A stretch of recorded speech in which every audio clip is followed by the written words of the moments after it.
আমার জীবনে আমি একটা বক্তব্য দেই নাই, একটা মিছিলে যাই নাই, 1 মিনিটের জন্য আমি কোনো ছাত্রলীগ করি নাই। আপনি যদি খুব খেয়াল করে দেখেন, আমি পুনরাবৃত্তি করছি, আমি আমার জীবনে হুম। পুনরাবৃত্তি করছি, ক্রোড়পত্রে 1 মিনিটের লিখেছেন। জন্য আমি কোন আমি আমি শেষ করি, জি। 1 মিনিটের জন্য আমি ছাত্রলীগ করি নাই। হুম। ক্যাম্পাস লাইফে আমি ক্যাম্পাসে আসি 2017 সালের 16 সালের ডিসেম্বরের লাস্ট উইকে ক্যাম্পাসে আসি, এবং ক্যাম্পাস থেকে চলে আসা পর্যন্ত ছাত্রলীগ বিরোধী আমারও সবসময় অবস্থান ছিল, গ্যাস্ট্রম বিরোধী অবস্থান ছিল, গণরম বিরোধী অবস্থান ছিল, এবং সেটি নিয়ে আমার আন্দোলনের আমার ইতিহাস রয়েছে। এখন আপনি যদি আমার ফেসবুকে যান, ওই 2টা লেখা এখনো পর্যন্ত আমি হচ্ছে অনলিমি করি নাই, এখনো পর্যন্ত আছে 2টা লেখা। একটা হচ্ছে যে বঙ্গবন্ধুকে সেখানে হচ্ছে জন্মদিনের শুভেচ্ছা জানানো। আপনি যদি 2020 সালে বঙ্গবন্ধুর জন্মদিনে 100 কোটি টাকা বরাদ্দ দেওয়া হয়েছিল, মনে আছে কিনা আপনি দেখেন, যে শতবর্ষর জন্মদিনে 100 কোটি টাকা বরাদ্দ দেওয়া হয়েছিল। এবং আপনি যদি ওই পোস্টের আপনি ক্যাপশনটা পড়েন, ওই ক্যাপশনের মধ্যে ওই শেখ মুজিবের একটা উক্তি লেখা আছে যে যেই দেশের মানুষ খাইতে পায় না, যেই দেশের মানুষ হচ্ছে এখনো পর্যন্ত অন্ন বস্ত্র বাসস্থানের জোগাড়ই করতে পারে নাই, তাদের আবার কিসের জন্মদিন, তাদের আবার কিশোর জন্মদিন। অর্থাৎ যে ব্যক্তি এই কথা বলে গেছে তার জন্য আপনি 100 কোটি টাকা দিচ্ছেন, সেটা হচ্ছে মার্চ মাসে। তখন আমি শেষ করি, তখন আমাদের হচ্ছে করোনার ইস্যুটা চলে আসছিল 2020 সালের হচ্ছে খুব সুন্দর মার্চে হলগুলো বন্ধ হয়ে যায়, মার্চের সেকেন্ড উইকে বা ফার্স্ট উইকের দিকে হলগুলো বন্ধ হয়ে যায়। সেটাকে মিন করার জন্য হচ্ছে আমি ক্যাপশনটা দিয়েছিলাম। আপনি যদি এখনো যান, আপনি সেখানে এটা দেখতে পাবেন। আমি এটা অনলিমি করি নাই, কারণ আমার চিন্তার ওইটাতে পরিবর্তন আমি করি নাই। ওকে। দ্বিতীয়ত ইত্তেফাকে খুব সম্ভবত আমার একটা লেখা আসছিল ইত্তেফাকে, যে বঙ্গবন্ধুর জন্মদিনে, অর্থাৎ ওই বছরই তার জন্মদিনে হচ্ছে একটা শুভেচ্ছা জানানোর জন্য। এখন আপনার একটা হিস্ট্রিতে আপনি শেখ মুজিবকে আপনার 2 ভাবে সেখানে অ্যানালিসিস করতে হবে।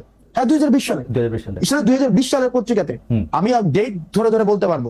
17 মার্চ আমাদের হলগুলো বন্ধ হয়ে যায় খুব সম্ভবত মার্চের ফার্স্ট উইকের দিকে, অর্থাৎ সরকার অনেক ঝাঁকজমকপূর্ণ। আমার অসুবিধা নাই, আপনি বলেন 2020-এ আপনি এরকম একটা লেখা ইত্তেফাকে লিখছিলেন, তাই তো?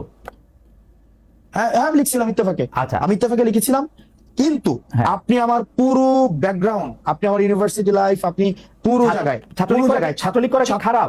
সাজেস্ট তো করতেন ছাত্রলীগ করা অসুবিধা কি? না, আমার এক্সপিরিয়েন্স খুবই বাজে, কারণ ছাত্রলীগ আমাকে হল থেকে বের করে দিতে চাইছে, 11 তলায় উঠায় আমাকে ঘাট ধরে হচ্ছে 11 তলায় থেকে ফেলে মেরে ফেলতে চাইছে, আমার রুম দখল করছে।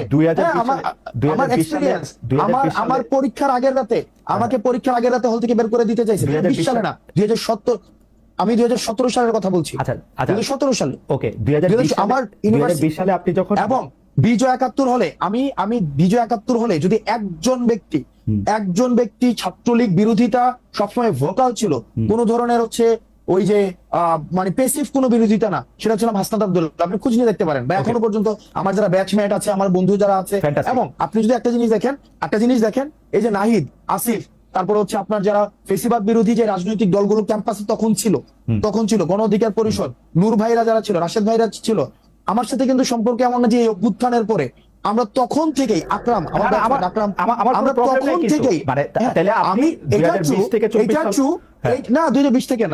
তখন থেকেই ইউনিভার্সিটি ফার্স্ট ইয়ার থেকে আমি তখন থেকেই, হয়তো আমি কোনো রাজনৈতিক দলের ছিলাম না, গণ অধিকার পরিষদের ছিলাম না, স্যাডের ছিলাম না, কোনো স্টুডেন্ট এগেইনস্ট টর্চার, একটা হচ্ছে সেখানে একটা হয়েছিল স্টুডেন্ট এগেইনস্ট টর্চার, সালাউদ্দিন সিফাত যেটা করেছে।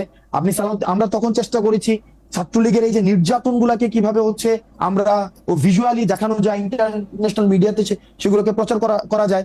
এটা ট্রু যে আমি কোনো পার্টিজান পলিটিক্স করি নাই, কিন্তু পুরা সময়টা হচ্ছে এই ছাত্রলীগ বিরোধী আমার অবস্থান ছিল। ওকে, থ্যাংক ইউ সো মাচ। তাহলে আপনি মনে করেন যে ওই সময় আপনার যে অবস্থান ছিল, সেই অবস্থানটা মানে কোনো একটা চাপের মুখে দ্বারাও মনে করেন আপনি বঙ্গবন্ধুর জন্য যে লেখা লিখছেন, সেটা হচ্ছে আপনি আপনার জায়গা থেকেই লিখছেন। এই লেখাকে এখন আবার আপনি লিখবেন নাকি এটা আবার একটু কারেকশন করে লিখবেন? আমি সেটাই জানতে চাইছিলাম আপনার অবস্থা।